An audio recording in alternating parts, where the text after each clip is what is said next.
हाँ, ये बेटी कुछ कह रही, जरा हाथ पकड़ो, उसके माइक दो भैया। कि जब लड़कियां आगे बढ़ना चाहती है, आजकल तो वैसे भी मोदी जी ने काफी टाइम पहले स्कीम निकाली थी, बेटी बचाओ बेटी पढ़ाओ, तो इसका नारा आधा अधूरा क्यों रह जाता है? आजकल ना इंडिया में ना कहीं पर लड़कियां सेफ नहीं है। एक मिनट बेटा, एक तो क्या है, एक तो ये भी संकट है कि भाषण देना के प्रश्न पूछना। मैं तुम्हारी ट्रेनिंग करा रहा हूँ, ठीक है ना? चलो मैं आपको तुम बताता हूँ। अच्छा ये बताओ, जितने लोग यहाँ बैठे हैं, हमारे द्वारा इस देश में बहुत अच्छा करने का मौका चाहिए, है ना? तो मौका चाहिए तो किस किस प्रकार से मौका मिलता है आपके हाथ में पावर आने का? कौन बताएगा?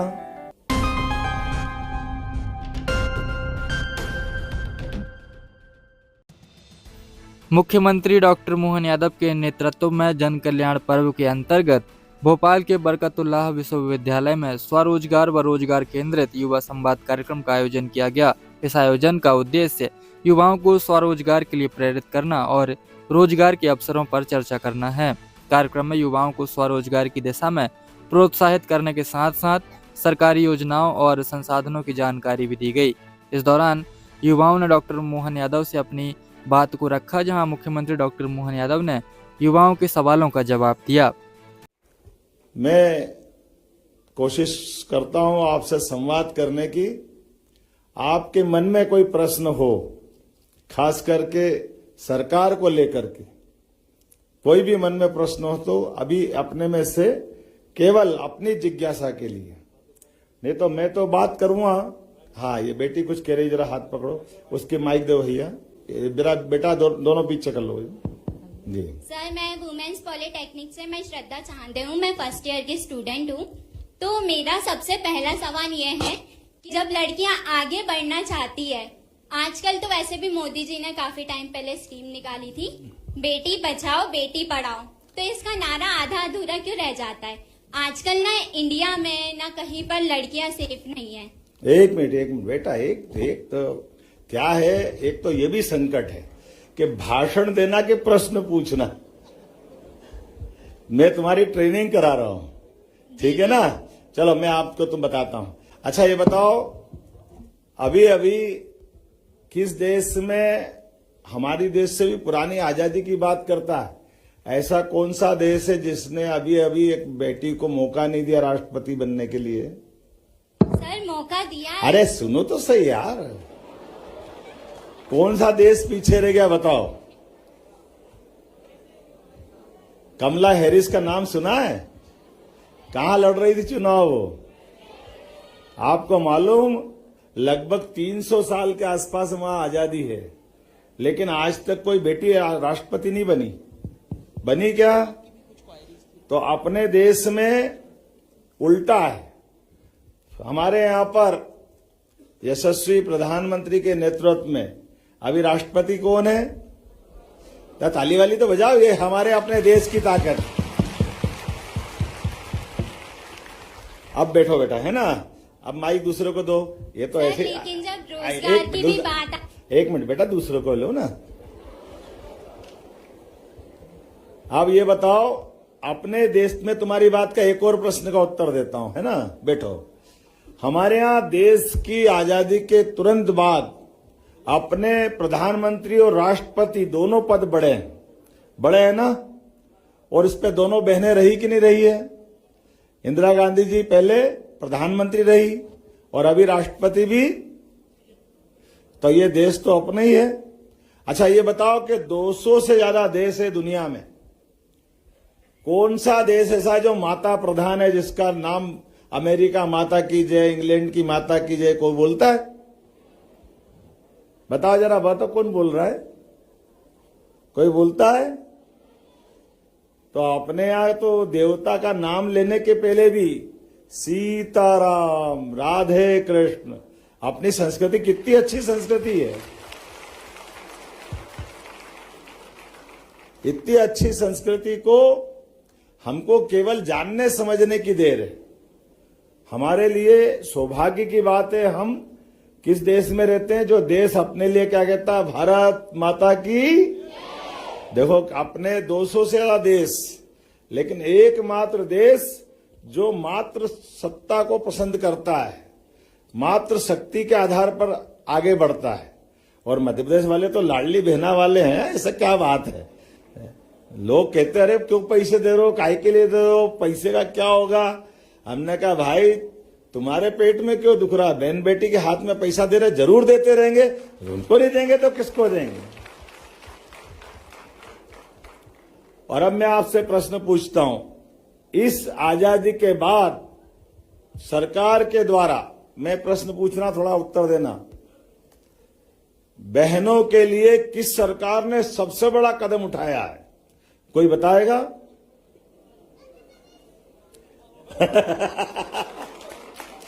बैठो बैठो बैठो। क्या किया? सर, लाडली बहना। चलिए, हो गया। जोरदार ताली बजा दो, एक बार तो हो गया है।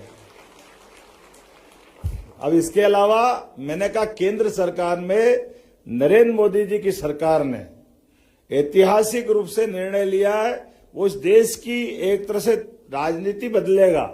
ऐसा कोई निर्णय बता सकते हैं? अब दूसरे को दे दो माइक बेटा। कौन बताएगा? हाँ, ये जरा बच्चे बहुत देर से उठा रहे हैं, इनको भाइयों को दे दो।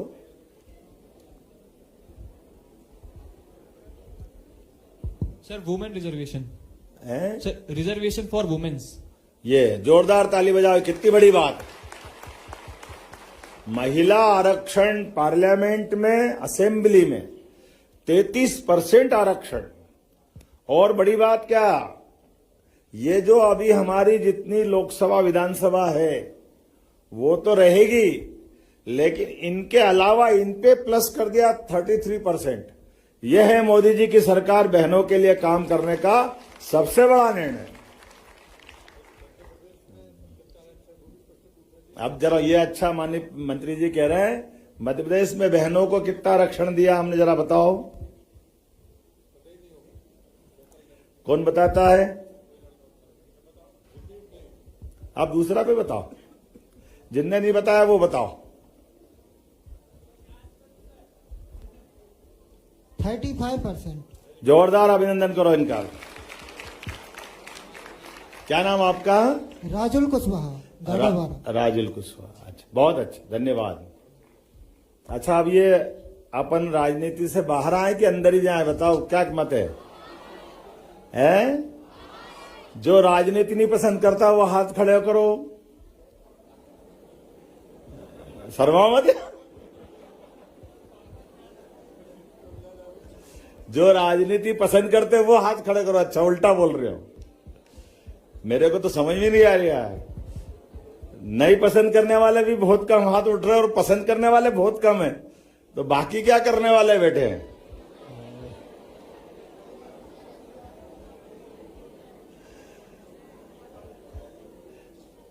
ये बड़ा कठिन मामला हो जाएगा, इसलिए मेरे को लगता है।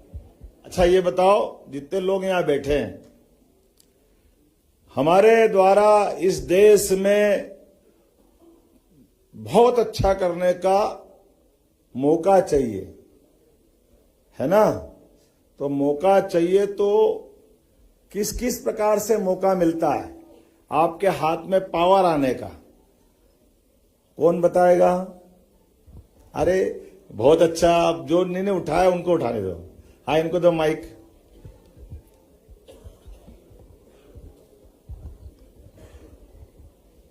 नमस्ते सर, मेरा नाम ध्रुवराज मिश्रा है। मैं उच्च शिक्षा उत्कृष्टता संस्थान से विद्यार्थी हूँ। बहुत अच्छा। जैसा कि आपने कहा कि देश में आगे बढ़ने के लिए क्या करा जा सकता है, तो मैं मानता हूं कि सबसे पहले इकोनॉमिक डेवलपमेंट, दूसरी चीज कि सबको मौका मिले, इसके लिए एक बेहतर नेतृत्व होना अति आवश्यक है। बहुत अच्छा, जोरदार ताली बजाओ भाई के। ये एक्सीलेंस कॉलेज के विद्यार्थी है और इनका जवाब भी बहुत अच्छा है।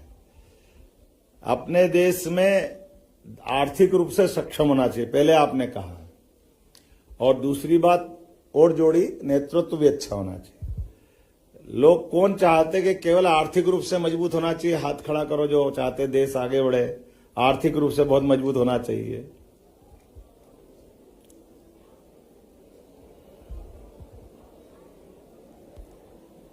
चलिए, बहुत अच्छा। और देश का नेतृत्व मजबूत होना चाहिए, इसके लिए हाथ खड़ा करो। बहुत अच्छी। ये अब बहुत सारे लोगों ने हाथ नहीं खड़े करे, इनको किधर माने हम? या तो परीक्षा में पास होते या फेल। अब ये कोई सी परीक्षा हो रही कि बीच में कोई ऐसे ही छोड़ना पड़ेंगे। लोकतंत्र के लिए चलो मैं ही बोल देता हूं। देखो, इस देश में धन की कमी कभी नहीं रही। देश में धन कमाने वालों की भी कमी नहीं रही। परमात्मा ने देश को दिया भी सब है, लेकिन नेतृत्व की कमजोरी के कारण इस देश ने लगभग 800 से 1000 साल की गुलामी सही है। लोग हमारा धन लूट लूट के ले गए। तो अपने उस अतीत के सबक को धारण करके भविष्य में देश दोबारा कभी गुलाम न बने, इसका संकल्प करना चाहिए कि नहीं करना चाहिए? कौन कौन तैयार है? अपने हाथ खड़े कर बताओ। तो आप सबको, अब आपको कॉमन बोल देता हूं, हमारा देश मजबूत कब होगा? जब हम अपने लोकतंत्र में विश्वास करेंगे, अपने वोट का सदुपयोग करेंगे। ये वोट के उपयोग के लिए चंद्रशेखर आजाद, भगत सिंह, मंगल पांडे, शिवाजी, महाराणा प्रताप, पृथ्वीराज सिंह चौहान से लेकर के लंबी शहीदों की मालिका है। इनने सबने सपना देखा कि देश आजाद होना चाहिए, देश की ताकत देश के पास में होना चाहिए। लेकिन मैं अब आपसे निवेदन करता हूं, अभी आप में से कई लोगों ने हाथ खड़े नहीं करे, अब मैं उनके तरफ थोड़ा सा इशारा करता हूं। आने वाले समय में आप सब, जब आपको मताधिकार का मौका मिले, कोई मत छोड़ना और बराबर हिसाब करना कि हम अपने मेहनत का, अपने परिवार के लोगों का, अपने गांव की ताकत का इस देश के साथ सदुपयोग करना चाहते तो लोकतंत्र में जरूर हिस्सा लोगों बोलो, लेंगे कि नहीं लेंगे? तो आप में से हर एक कोई अच्छे काम के लिए आगे बढ़ना। अब ये थोड़ा सा मैं टर्न कर दूं, हाँ? अच्छा अच्छा। ये अपने उच्च शिक्षा विभाग में हम सब अपनी अपनी डिग्री करने आए हैं, और डिग्री करने के बाद नौकरी कौन कौन करने वाले नहीं, हाथ खड़े करो। जिनने तय कर लिया कि नौकरी नहीं करेंगे, एक को माइक दो भाई। ये जो इधर से, हाँ दो जरा माइक वाले, जरा आपकी इनसे दोस्ती ज्यादा है क्या? हमारे उधर वाले हाथ खड़े कर देख ही नहीं रहो। चलो कोई बात नहीं। कजल तुमने तो बता दिया। जी जी, प्रणाम सर। लेकिन मैं बताना चाहूंगा कि मैं किसानी करना चाहता हूँ। बहुत अच्छा, जोरदार ताली बजाओ। अब आप किसानी क्यों करना चाहते, थोड़ा सा बता दो। किसानी इसलिए करना चाहता हूं क्योंकि जो पहले तो किसान अन्नदाता होता है, और भारत की जीडीपी है उसमें सबसे अधिक योगदान कृषि का होता है, लेकिन उतना उत्पादन हो नहीं पाता है। इसलिए उसको सपोर्ट के लिए मैं किसानी करना। बहुत अच्छा। थोड़ा उत्पादन का आंकड़ा बताओगे क्या, कौन सा नहीं हो पाता है, ऐसा कुछ मालूम है? सर उतना तो याद नहीं है मुझे। चलो मैं बता देता हूं तुम, लेकिन तुमने हिम्मत की, जोरदार ताली बजाओ इनके लिए। देखो, ये हमारे लिए एक तरह से आदर्श है। अब मैं आप सबसे केवल इतनी ही बात याद दिलाऊंगा, हमारे अपने देश के अंदर खेती किस किस की, जरा हाथ खड़े करो। और सोयाबीन कौन कौन उगाता है? सोयाबीन जिनकी खेती में होती है, बड़े पैमाने पर होती है, कोई बात नहीं, सब हाथ नीचे रख लो। ये जो खेती की बात आ रही, मैं इसलिए इसको दोहराना चाहता हूं कि खेती के अंदर क्यों खेती करना चाहिए, हम उच्च शिक्षा का सदुपयोग कैसे कर सकते हैं। हमारे सामने उदाहरण है ब्राजील, इजराइल, ये कुछ जैसे इजराइल की बात करता हूं। इजराइल और भारत दोनों सोयाबीन के अपने उत्पादन का आंकड़ा अंतर बताता हूं। हमारी 1 बीघा में सोयाबीन अधिकतम होती 3 कुंटल, 4 कुंटल, कहीं तो 1.5 कुंटल होती है। और इजराइल में 1 बीघा में सोयाबीन होती है 20 कुंटल, 25 कुंटल। आप बताओ, समय तो दोनों का बराबर है, धरती माता का स्वरूप एक जैसा है, लेकिन उन्नत खेती करने का असर कहां तक आता है। और दुर्भाग्य से अगर अपने में से कोई आदर्श किसान बनेगा तो वो ये पूरा बदलेगा कि नहीं बदलेगा। तो जोरदार ताली बजाओ इस बात के लिए। अब उस तरफ से हाथ खड़ा करवाओ। जय हिंद श्रीमान एवं मंच पे उपस्थित समस्त महानुभावों को मेरा प्रणाम। महोदय, मेरा नाम चित्रांशी सक्सेना है और मैं शासकीय महारानी लक्ष्मीबाई कन्या स्नातकोत्तर स्वशासी महाविद्यालय की छात्रा हूं। सर, मैं पढ़ाई पूरी करने के बाद अपना स्वयं का व्यवसाय शुरू करना चाहती हूं। तो सर, मेरा आपसे प्रश्न है कि क्या सरकार द्वारा ऐसी कोई योजना चलाई जा रही है जिसमें महिलाओं को स्वरोजगार के लिए विशेष ऋण दिया जाता है? ये जितने भी प्रकार के ऋण दे रहे हैं, मैं आपको गारंटी से कह सकता हूं सबसे ज्यादा बहनों की प्राथमिकता के लिए है। शासन की जितनी योजना है, अभी 25-25 लाख के यहीं से दिए हैं। और एक बात, लाडली बहनों की राशि भी आप ही के हाथ में दे रहे हैं, भाइयों के हाथ में नहीं दे रहे। लेकिन मैं आपसे सहमत हूं, आप अपना व्यवसाय करना चाहती, बहुत अच्छी बात है। मैं आपका स्वागत करता हूं, अभिनंदन करता हूं। थोड़ा समय कम पड़ रहा है तो अपने बीच में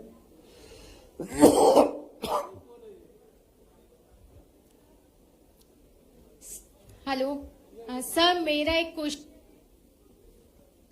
अब जरा- मेरा नाम मोनिका सिंह है। मैं शासकीय महिला पॉलिटेक्निक महाविद्यालय भोपाल में फैशन टेक्नोलॉजी डिपार्टमेंट की स्टूडेंट हूँ। सर, मेरा ये सवाल है कि मैं इस डिप्लोमा के बाद रोजगार के लिए जाना चाहती हूँ, तो इस क्षेत्र में मध्य प्रदेश में रोजगार की क्या संभावनाएं हैं? बेटा, अभी मैं तुमको यहीं से बताता हूं। आपकी कब डिग्री होने वाली है? सर, ये लास्ट ईयर है। तो यहीं से आप अचारपुरा में हमारी 6 इंडस्ट्रियां चल रही है। रोशनपुरा से आगे जाओगे, रायसेन रोड पर 5 इंडस्ट्री चल रही है। हमने प्लान किया है कि हमारे यहाँ कॉटन सबसे ज्यादा होता है। कॉटन के आधार पर धागा बनाते बनाते कपड़ा भी यही बनना चाहिए। लेकिन मुझे अब इस बात की और खुशी है कि हमने न केवल कपड़ा बल्कि कपड़े से रेडीमेड गारमेंट्स पूरा तैयार करके बाकायदा हैंगर में टांग करके अमेरिका के मार्केट में लगाने की योजना बना करके हम बिजनेस कराना चाहते हैं। हमारे धागे का, फसल का, सिलाई का, बुनाई का पूरे तैयार करने, पैकिंग का भी सारा हमारे प्रदेश में होना चाहिए। और बल्कि इससे आगे जो आपकी जैसी बहन वहां काम करने जाएगी, उस इंडस्ट्री के लिए प्रति लेबर 5,000 रुपया महीना हमारी सरकार के द्वारा 10 साल तक उस इंडस्ट्री को देने चाह रहे हैं। क्योंकि आपको जब 12-13 हजार रुपये महीना मिलाएगा तो 12-13 हजार महीने में 5,000 रुपये महीना 10 साल तक हम देने जाएंगे कि हमारी बहनों को रोजगार दो, इनको हम अपनी तरफ से मदद करने को तैयार हैं। मुझे लगता है आज के इस अवसर पर थोड़ा सा समय कम पड़ गया है। अभी हमने अब बैठ जा बेटा, है ना, सब लोग बैठ जाओ, अब बैठ जा बेटा। थोड़ा सा अगली बार के लिए भी रखो, एक ही बार थोड़ी है। हाँ, अब मैं अपनी ओर से अगली बार का आश्वासन देते हुए किसी हालत में आपके बीच में आऊंगा। मेरे को बहुत बात करना थी, जितने हाथ खड़े नहीं हुए उससे ज्यादा खड़े करवाने वाला था, लेकिन काल के प्रवाह में कभी कभी चाहने के बाद भी कुछ बातों में अपना बस नहीं चलता, मैं ज्यादा लेट हो गया। लेकिन ये संवाद का क्रम जारी रखना चाहिए कि नहीं रखना, ये बताओ। ये करना चाहिए, जिसको जिनको पसंद है ताली वाली बजा के बताओ। हमने ये, भैया बैठो बेटा, हमने ये प्लान बनाया कि सरकार का 1 साल हो रहा है, सरकार अपने विकास के काम कर रही है अपनी जगह, लेकिन अपने इस देश के जो असली मालिक है, इस प्रदेश के असली मालिक है, वो युवा शक्ति, दुनिया का सबसे युवा देश अगर कोई है तो भारत है। हमें इस बात का गर्व है। इसलिए युवा शक्ति के साथ युवा संवाद करना चाहिए, और युवा संवाद करने के लिए कॉलेज, स्कूल, अपने सभी प्रकार के, खास करके हमारे इस तरह के एक कैंपस में आकर के बात करें, इसीलिए सिलसिला चालू किया है। मेरी अपनी ओर से अपनी भोज यूनिवर्सिटी के वाइस चांसलर, उच्च शिक्षा विभाग और आप सबको बधाई देता हूं। अभी एक और कार्यक्रम में जाने वाला हूं, उस कार्यक्रम के पहले 2 जानकारी केवल आपको देता हूं। आप सब याद रखना, अपने देश के प्रधानमंत्री लगातार कितने प्रकार की चिंता कर रहे हैं। हमारे देश के दुश्मनों को ठीक करने के लिए देश में कुल 3 देश ऐसे हैं, एक इजराइल, दूसरा अमेरिका और तीसरा माननीय मोदी जी के नेतृत्व में भारत बना है। हमें इस बात का गर्व है। जो अपने देश के दुश्मनों से लड़ने के लिए, बस बेटा हो गया है ना, अपने देश से लड़ने के लिए पाकिस्तान के अंदर घुसकर भी मार करके अपनी क्षमता दिखाता है। लेकिन आने वाले समय में अब अपने को अपने अंदर के भी सारे अवसर निकालना पड़ेंगे। इसलिए भविष्य के लिए मध्य प्रदेश में खेती, किसानी, रोजगार, सभी सेक्टर में हम बराबर काम कर रहे हैं, और आप और हमारे सबके सहयोग से सरकार की नीतियों के बलबूते पर देश में मध्य प्रदेश को नंबर 1 का राज्य बनाना है। बोलो, सब तैयार है कि नहीं है? तो ताली वाली बजा के अपनी बात का समर्थन करो। आने वाले समय में ये संवाद का क्रम भी लगातार जारी रखेंगे, और नई शिक्षा नीति के बलबूते पर निश्चित रूप से आपकी डिग्री सार्थक होगी। बहुत बहुत धन्यवाद। भारत माता की जय।